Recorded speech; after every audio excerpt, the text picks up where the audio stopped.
Hello friends, welcome to my YouTube channel Webinex technology. आज ये होने जा रहा है हमारा 14th वीडियो इस नेक्स्ट.जेएस ट्यूटोरियल सीरीज का। और हमारा आज का टॉपिक है what is client component in Next JS. So let's get started. What is client component in Next JS? A client component in Next.js is a React component that is rendered on the client side rather than on the server. So client component basically हमारा एक react component है जो कि हमारा client side पर render होता है। Client side मतलब ब्राउजर पर रेंडर होता है rather than on the server. It allows for interactive UI elements and dynamic behavior like state management, event handling, and browser-specific APIs. Example, local storage or Windows. So basically, client side rendering client side component हमारा allow करता है कि हम like state management, event handling जैसे कि हमारे on click event या फिर ऑन सबमिट इवेंट, और ये जो भी इवेंट्स होते हैं हमारे लाइक ऑन होवर, तो ये सारे जितने भी हमारे इवेंट्स होते हैं ये हमारे हम क्लाइंट कंपोनेंट के अंदर यूज कर सकते हैं। स्टेट मैनेजमेंट लाइक हमारे यूज स्टेट हुक, तो जितने भी हुक्स हुए, इवेंट हैंडलिंग के फंक्शंस हुए, और लोकल स्टोरेज और ये window methods like browser specific जो एपीआईज है, ये सब हम यूज कर सकते हैं क्लाइंट कंपोनेंट के अंदर। सो इन शॉर्ट, क्लाइंट कंपोनेंट हमारा वो कंपोनेंट होता है जो कि हमारा क्लाइंट साइड पर रेंडर होता है और उसके अंदर हम लाइक इवेंट हैंडलिंग और स्टेट मैनेजमेंट या हुक्स यूज कर सकते हैं। अब इसके की फीचर्स क्या होते हैं हमारे क्लाइंट कंपोनेंट्स के? सो सबसे पहले होता है रिएक्ट हुक्स। तो ये सपोर्ट करता है हमारे सारे हुक्स को और उसके साइड इफेक्ट्स को मैनेज करने के लिए ये हमारा यूजफुल रहता है। लाइक ये यूज स्टेट, यूज इफेक्ट जितने भी हुक्स होते हैं वो हम क्लाइंट कंपोनेंट्स के अंदर ही डिफाइन कर सकते हैं। फिर then browser specific APIs, second point है इसका, ब्राउजर स्पेसिफिक एपीआईज लाइक जैसे कि हमें डोम मैनिपुलेशन करना है या लोकल स्टोरेज का यूज करना है या विंडो एपीआई का यूज करना है। सो ये सारी चीजें हम सिर्फ क्लाइंट कंपोनेंट्स के अंदर ही यूज कर सकते हैं इन नेक्स्ट.जेएस। फिर थर्ड पॉइंट है हमारा इंटरेक्टिव। अब जैसे कि ये इनेबल करता है हमारे features like buttons, form handling करना, बटन्स, एनिमेशन और कोई भी एक डायनामिक बिहेवियर होता है। सो लाइक बटन की क्लिक पे हमें कुछ स्पेसिफिक चीजें परफॉर्म करनी है, सो वो सारी चीजें हम सिर्फ क्लाइंट कंपोनेंट्स के अंदर ही कर सकते हैं नेक्स्ट.जेएस में। देन हमारा एक आता है कि what is use client keyword. ठीक है, तो use client keyword tells Next JS that a particular component must be rendered on the client side. So use client keyword की हेल्प से हम नेक्स्ट.जेएस को बताते हैं कि ये जो पर्टिकुलर कंपोनेंट है वो हमारा रेंडर होना चाहिए क्लाइंट साइड पर। फिर हमारा लाइक सेकंड पॉइंट है इसके अंदर, it enables the use of client side hooks, event listener and other browser specific features that are not available on the server. So server means server side component. So basically use client keyword की help से हम हमारी ये features enable हो जाते हैं, like कि hooks का यूज करना, इवेंट लिसनर्स हो गए और ब्राउजर स्पेसिफिक एपीआईज का यूज करना, जो कि ये सारे फीचर्स हमारे सर्वर कंपोनेंट्स में अवेलेबल नहीं है। सो अब इसका एक हम एग्जांपल देखते हैं। सो एग्जांपल हम ले लेते हैं, लाइक यहाँ पर हमने देखा कि जैसे बटन फॉर्म हैंडलिंग या बटन का यूज जो होता है वो हमारा क्लाइंट कंपोनेंट्स के अंदर ही हो पाता है। सो हम एक बटन क्रिएट कर लेते हैं।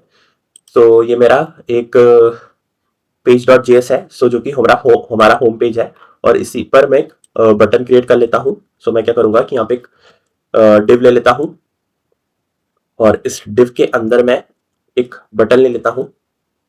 तो ये मेरा एक HTML बटन है और इसमें मैं लिख लूंगा let's say click me and just control S save. तो ये हमारा सक्सेसफुली कंपाइल हो चुका है। तो ब्राउजर पर चलते हैं। तो यहाँ पे हमें हमारा बटन अब यहाँ पे हमें मिल रहा है क्लिक मी। तो मैं चाहूंगा कि मैं इसे थोड़ा सा स्टाइल कर लूँ, और इसकी स्टाइलिंग मैंने ऑलरेडी page.module.css में लिख के रख ली है।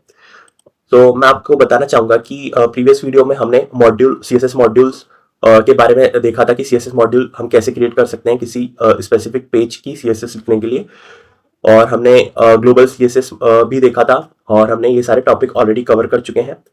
तो इनकेस अगर आपने मेरे प्रीवियस वीडियो को चेकआउट नहीं करा तो आप मेरे प्रीवियस वीडियो को चेकआउट कर सकते हैं। मैं प्रीवियस वीडियो का लिंक इस वीडियो के डिस्क्रिप्शन में प्रोवाइड कर दूंगा, और आप टॉप राइट पर आई बटन पर क्लिक करके भी मेरे प्रीवियस वीडियो को चेकआउट कर सकते हैं।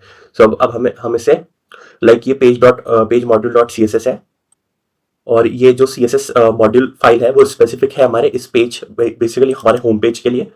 और इस पर मैंने कुछ already C S S define कर रखी है, बटन के लिए है और हमारे बटन को सेंटर करने के लिए। सो सबसे पहले मैं क्या करना चाहूँगा कि इस सी एस एस फाइल को इम्पोर्ट करूँगा। तो इम्पोर्ट डॉट स्लैश, और ये हमारी page module dot C S S है, और इसे मैं इम्पोर्ट करूँगा import styles from page module dot C S S, कुछ इस तरीके से। और क्लास नेम, यहाँ पे मैं क्लास नेम दूंगा, और यहाँ पे मुझे क्लास नेम क्या देना होगा, तो मैं लिखूंगा स्टाइल्स, और डिव के लिए मेरा जो क्लास नेम है वो है सेंटर्ड कंटेनर। सो ये मैंने स्पेसिफिक क्लास इस डिव के लिए क्रिएट करी थी।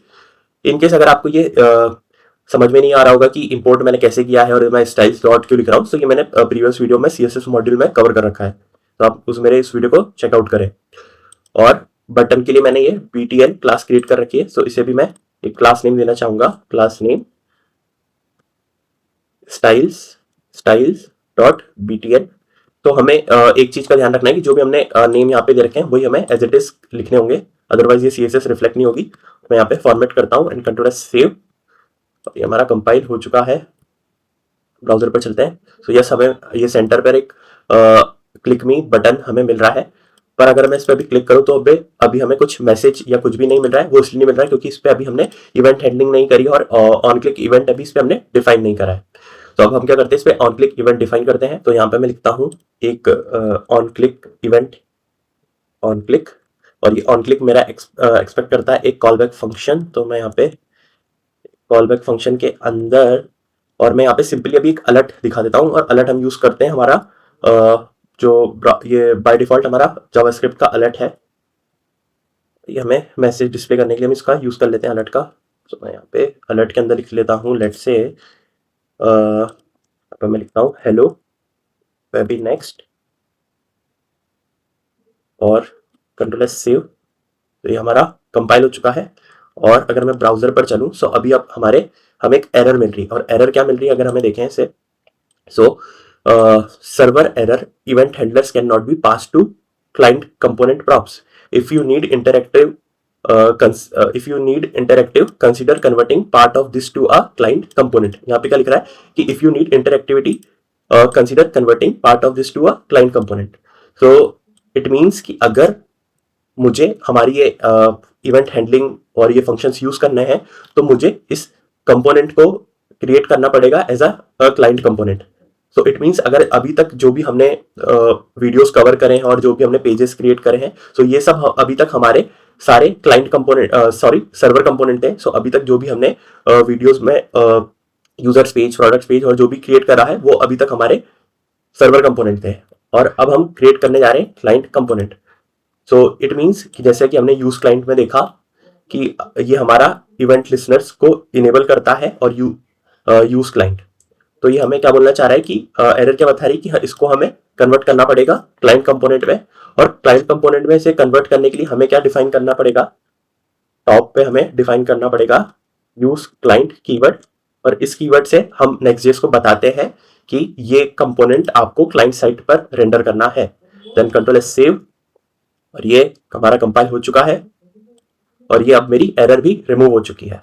तो अभी अब देखें, सो जो हमारा होम ये है, अब ये बन चुका है हमारा क्लाइंट कंपोनेंट, और बाकी जो भी कंपोनेंट्स है हमारी एप्लीकेशन के अंदर वो बाकी सारे सर्वर कंपोनेंट है। तो अगर मैं अब इस पे यहाँ पे आके एक बार क्लिक मी पर क्लिक करता हूँ, तो मुझे यहाँ पे अलर्ट में मिल रहा है हेलो वेबी नेक्स्ट, और ये फीचर मुझे सिर्फ अब ये बटन की हैंडलिंग और ये सब फंक्शंस है, ये सिर्फ मुझे क्लाइंट कंपोनेंट के अंदर ही अवेलेबल होगा इन नेक्स्ट.जेएस। मैं फिर से रिपीट करूंगा। सो ये जैसे बटन इवेंट्स या फॉर्म हैंडलिंग, ब्राउजर की एपीआईज और हमारे रिएक्ट के जितने भी हुक्स होते हैं, वो सब हम यूज कर सकते हैं सिर्फ क्लाइंट कंपोनेंट के अंदर इन नेक्स्ट.जेएस। सो आज के वीडियो में हमने देख लिया कि क्लाइंट कंपोनेंट कैसे क्रिएट कर सकते हैं हम, यूज क्लाइंट कीवर्ड का मतलब क्या होता है, और यूज क्लाइंट कीवर्ड हमें हमेशा टॉप पर ही डिफाइन करना है, तो जिससे हम नेक्स्ट.जेएस को बता पाएंगे कि ये जो कंपोनेंट है ये हमारा क्लाइंट कंपोनेंट है, और इस कंपोनेंट को हमें क्लाइंट साइट पर रेंडर करना है rather than normal server component. तो एक बार मैं फिर से इस पर क्लिक मी पर क्लिक करता हूँ और हमें यहाँ पर सक्सेसफुली हमारा एक अलर्ट शो हो रहा है, हेलो वेबिनेक्स, जिसमें हमें हमारा मैसेज मिल रहा है। सो आज की वीडियो में हमें यही समझना था कि क्लाइंट साइड कंपोनेंट क्या होता है, क्लाइंट कंपोनेंट क्या होता है। सो आज की वीडियो के लिए बस इतना ही। Thank you so much and goodbye. अगर आपको ये मेरा वीडियो अच्छा लगा तो please like this video and subscribe to my channel. Thank you.